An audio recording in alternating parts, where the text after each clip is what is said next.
Hola queridos Mos, hoy os voy a hablar de un tema que a mí la verdad es que me ha dejado muy sorprendido, ¿no? No tiene una explicación, ya veréis, yo creo que os va a interesar muchísimo, así que no os mováis de la silla. Y es que se han detectado colisiones de grandes asteroides que han dejado a la Tierra como estaba, que no le han hecho nada. Vamos a ver, normalmente cuando choca un gran asteroide contra la Tierra, pues normalmente se relaciona con algunos de los peores episodios de violencia y de extinción masiva de toda la historia del planeta, momentos en que un porcentaje grande, muy significativo, de las especies vivas, pues simplemente dejan de existir. Más que debido al impacto en sí, debido a las consecuencias que ese impacto tiene sobre el clima a medio plazo y a largo plazo, ¿no? Sin ir más lejos, la última gran extinción, la que hace 65 millones de años acabó con los dinosaurios, se debió, bueno, con los dinosaurios y con cerca del 80% de todas las especies vivas en aquel momento, pues se debió al choque violento de una roca de alrededor de 11 kilómetros de diámetro en Chicxulub, en lo que hoy es el Golfo de México. Pero hete aquí que un equipo de investigadores del University College en Londres pues acaban de comprobar, para su sorpresa y desde luego para la mía, que no todas las grandes colisiones causan esos niveles de destrucción. Incluso colisiones del mismo tamaño y con asteroides comparables en tamaño al de Chicxulub. Muy al contrario, pueden incluso dejar a la Tierra pues prácticamente como estaba, como que no se ha enterado. Este equipo de científicos acaba de publicar un artículo en el cual analizan en concreto las consecuencias de dos enormes asteroides que golpearon la Tierra hace alrededor de 35 millones y medio de años. Uno tenía cerca de 8 kilómetros y otro cerca de 6. No tan grandes como el de Chicxulub, pero casi, ¿no? Y que resulta que no provocaron ningún cambio significativo en el clima.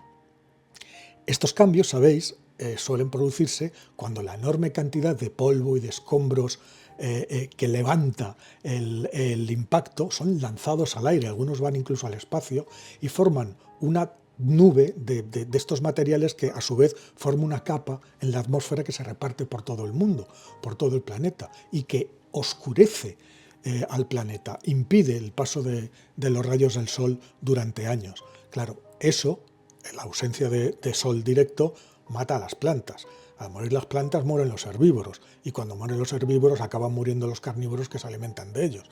Es decir, es una reacción en cadena que se produce pues, a lo largo de bastantes pocos años, ¿no? Y el cambio de clima, por supuesto, ¿no?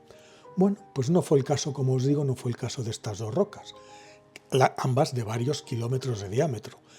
Estas dos rocas cayeron con unos 25.000 años de diferencia y dejaron, una cayó en Siberia, que dejó además un cráter muy conocido, el cráter de Popigai, en Siberia, que tiene más de 100 kilómetros de diámetro, y el otro en Estados Unidos, en un sitio, en una bahía que se llama Chesapeake, y también es un cráter de unos 80 kilómetros más o menos, ¿no? Para que os hagáis una idea, son el cuarto y quinto mayores cráteres de impacto que se han encontrado nunca en toda la Tierra, ¿vale? Pues por mucho que lo investigaron, los autores de este estudio no encontraron ningún cambio significativo en el clima en los 150.000 años posteriores a los dos impactos, lo cual es absolutamente inaudito. ¿Cómo calcularon ese clima? Bueno, pues como normalmente hace, se busca una referencia. Y en este caso los científicos utilizaron buscando la cantidad de isótopos, de determinados isótopos, en los fósiles de unos diminutos organismos con concha que se llaman foraminíferos, que eran extraordinariamente comunes, tenían un pequeño caparazón, ¿no? Y vivían tanto en la superficie marina como en el fondo. Muy importante este dato, como veréis después, ¿no? Bueno, como os digo, eran extraordinariamente comunes, ¿no? Y la cantidad de isótopos presentes, una vez que lo mides, pues te indica lo caliente o lo fría que estaba el agua en el momento y después de la caída de estos asteroides, que pueden ser las dos cosas. Puede haber cosas que la enfríen y cosas que la calienten, ¿no? Depende si el impacto ha sido muy cerca. Bueno, pues lo más impresionante de estos resultados pues es que no hubo ningún cambio real después de que cayeran estas rocas. Los científicos esperaban que los isótopos, la cantidad de isótopos se desplazara pues en una dirección o en otra, indicando o aguas más cálidas o aguas más frías. Pero eso no pasó, no pasó. Y simplemente estos grandes impactos sucedieron, se produjeron, y a largo plazo el planeta pues continuó como siempre, sin inmutarse. A ver, eso no quiere decir que los asteroides tan grandes no tuvieran ninguna consecuencia, ¿no? Pero es que este estudio no estaba pensado para detectar cambios a corto plazo, de algunas decenas de años o de algunos cientos de años, sino que las muestras estaban tomadas a intervalos de 11.000 años. Es decir, no medían los cambios que se producían en escalas de tiempo menores. Por ejemplo, a escala humana, pues en el plazo de 20, 30, 40 años, está claro que estos impactos fueron sin duda un desastre, ¿no? Crearon ondas expansivas gigantescas, tsunamis gigantescos, incendios generalizados por todo el planeta, llevaron un montón de material a la atmósfera, igual que cualquier gran impacto de esta manera. Es decir, algo muy parecido a lo que hizo el impacto de Chicxulub, el que acabó con los dinosaurios. Pero es que...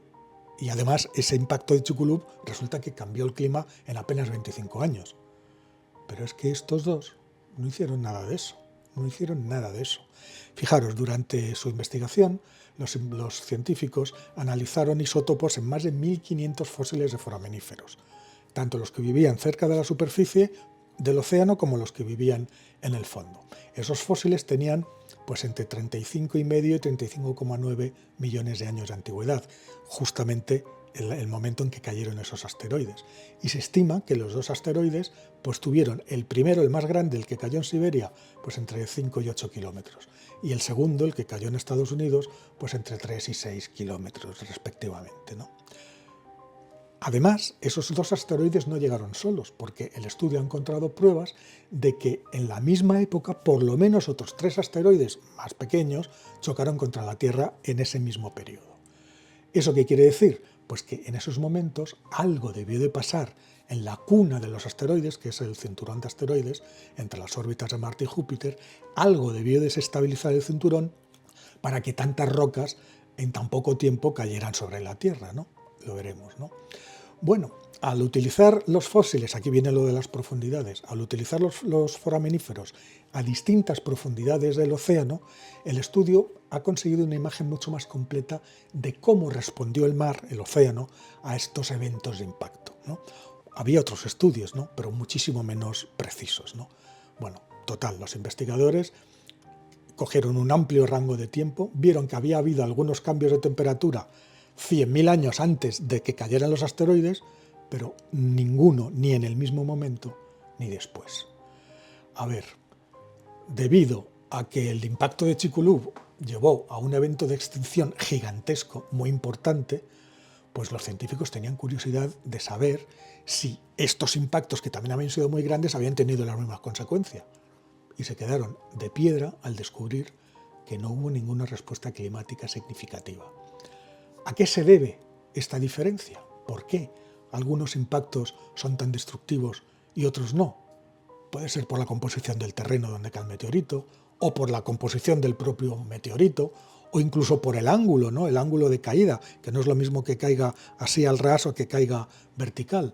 Lo cierto es que el estudio no aporta ningún dato, no sabemos en qué consiste esa diferencia. Lo que queda claro es que, por lo menos en el caso de los asteroides, independientemente del tamaño, no todos los grandes asteroides son capaces de provocar catástrofes globales, ni catástrofes duraderas, ni ponen en peligro a una gran parte de la vida en la Tierra. Habrá que analizar, habrá que hacer nuevos estudios para averiguar qué es lo que hace que un asteroide de 10 kilómetros cambie por completo el panorama en la Tierra, cambie el clima, extinga los animales que había hasta ese momento, permita la llegada de los siguientes animales, que fueron los mamíferos en el caso de los dinosaurios, y otros, sin embargo, pues nos dejan como estábamos. Este es el desconcertante estudio que os quería traer hoy. A mí, desde luego, me ha sorprendido muchísimo. Solo me queda pediros a los que no estáis suscritos que os suscribáis, que no dejéis de ver nuestras redes sociales, en TikTok, en Instagram, nuestros cortos, que deis un like si os ha gustado este vídeo, y emplazaros de nuevo a la semana que viene, el miércoles que viene, otro vídeo Mo. Y hasta entonces, pues nos vemos, ¿no? Somos Mo.